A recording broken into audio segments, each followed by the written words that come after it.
Get ready with me while I tell you a story time on a girl who wanted to be my friend for the absolute wrong reasons. This stuff is so good.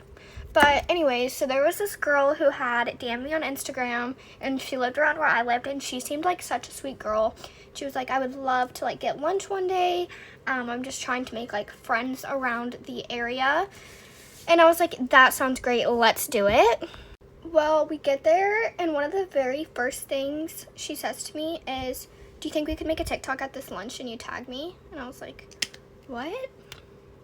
Which, don't get me wrong, I post and tag my friends all the time, and I have no problem with that. I love doing it. I love posting my friends on my account. But it was the fact that that was the first thing that came out of her mouth. And I was just kind of like, oh yeah, like, maybe we could do that, because what am I supposed to say?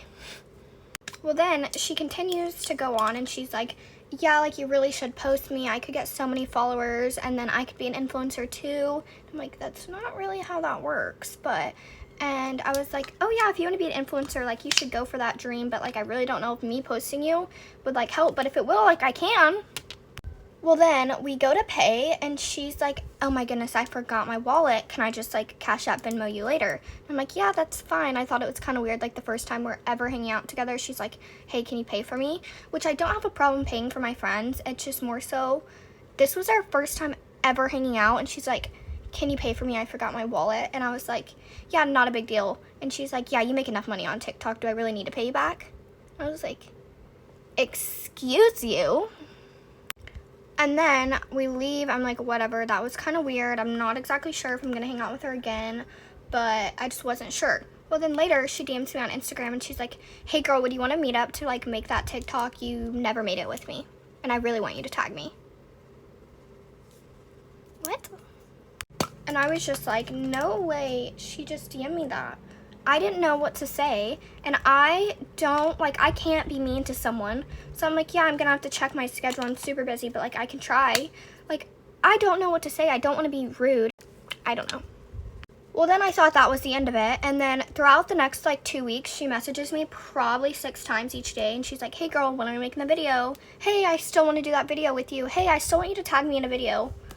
Enough is enough. Like, what? After like the 40th message, I ended up unadding her because I felt like I had no other choice. I didn't know what to do. I didn't want to be rude, but like, I don't know. So was I in the wrong or what? But yeah, that's my story time. Bye. Get ready with me while I tell you how my boyfriend cheated on me. In this story, I am going to call him Bob.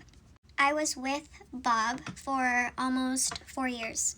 One day, Bob invited me to go over to his house, and I really wanted to go because this was the first time ever that he's invited me over. And not only that, but his family was going to be there, so I was also going to meet his family officially. He had told me that his friends were also going to be at this party, so I had asked him if I can bring a friend, that way I wouldn't be showing up by myself.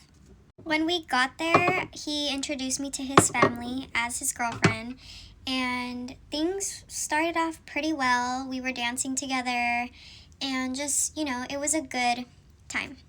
After dancing for a while, I ended up going inside, and I sat down on the couch. He was in the little patio with all his friends, just listening to the music. I was there on the couch with my friend, and I remember just sitting there, and he walks past me, and he goes upstairs, and I'm like, oh, he's probably going to use the bathroom because the bathroom was upstairs. And then a few minutes later, I see this girl going upstairs. And I'm just sitting on the couch like okay, not thinking anything of it. But minutes were passing by, and I started to get suspicious. I lean over to my friend, and I start telling her that I noticed that he went up to the bathroom and a girl went up after him, and that I just had a really weird feeling because they were taking a long time. So I had asked her if we can go upstairs to check just to make sure everything was okay, and she was like, yeah, so we go upstairs. Once we got upstairs, there was no girl in sight, and he wasn't anywhere either. But the bathroom door was locked, and the light to the bathroom was on. You could see under the door, through the crack. So I start knocking on the door, and it's quiet. No one is saying anything. It's just quiet. My friend starts banging on the door, and she's yelling, open the door. yelling that if they didn't open the door, that she was going to kick the door down. And I was there with her. We were both just knocking on the door till somebody opened the door. And it was so embarrassing because the whole party came upstairs just watching. No one is doing anything. No one is helping. Everyone is just watching. And I felt so embarrassed because I do feel like people there knew what was going on or that it was going to happen because they were laughing. And I don't know if it's because we looked crazy knocking or because they knew, but I really have a strong feeling that they knew. So then finally the girl opens the door and all she does is she just runs out, doesn't say nothing, she just runs down the stairs outside. And I go in the bathroom, don't see him. I go in the shower and he's hiding himself in the shower curtain. And I just remember like I didn't even say anything.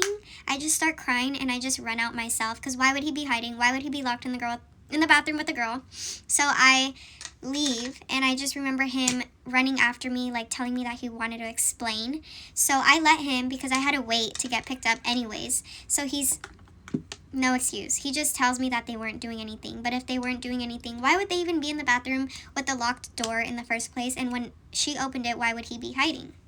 I end up telling him that I was done with him and I wanted nothing to do with him. So I just blocked him, went home, went to bed, and the next day, he's blowing me up on no caller ID. I end up answering the phone, and when I answered, he was crying. Like, literally full on crying.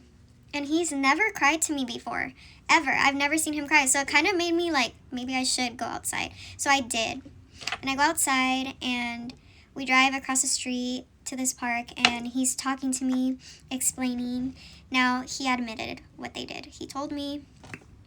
So I'm crying. I'm just upset. Like, what? Why would you do that? And he ends up going to the back of his truck and bringing to the front seat flowers, chocolate, and a bear. And he gives that to me. He's never, ever given me flowers before. So I was like, what is going on? He ended up asking me to be his girlfriend again. And me being dumb, I said yes. Now, you guys are probably going to be like, you're so dumb. Like, why would you do that? He just cheated on you in front of your face. The thing is, he knew how to talk to me. He knew how to make me feel bad, how to convince me, how to really make me believe that he was going to change. So I said yes. I was just young and dumb, okay? And he just really knew how to get in my head. But anyways, after forgiving him, he was the nicest he's ever been. Ever, our whole relationship, he was just so nice. One day, his best friend, messages me on Instagram. And I'm like, why is he messaging me? Like, that's weird. What does he have to say? I open his message and he's telling me that I shouldn't be with Bob. And I'm confused and I'm just asking why, and he's telling me that I deserve better and stuff. And he ends up sending me a whole bunch of messages between them and this other girl. Now, he ends up telling me, while we're together, that there's a girl who's pregnant from him. So he got a girl pregnant while being with me. Now, I'm looking at the messages, like, am I seeing this correctly, you know? I was. This is true. He showed me proof of everything. Everything. And I couldn't even tell this guy that I knew there was a girl pregnant from him. I couldn't even say that because his best friend had asked me not to. So I just ended up telling him, you know what, this isn't working out. I can't be with you anymore. And that was it. I was done.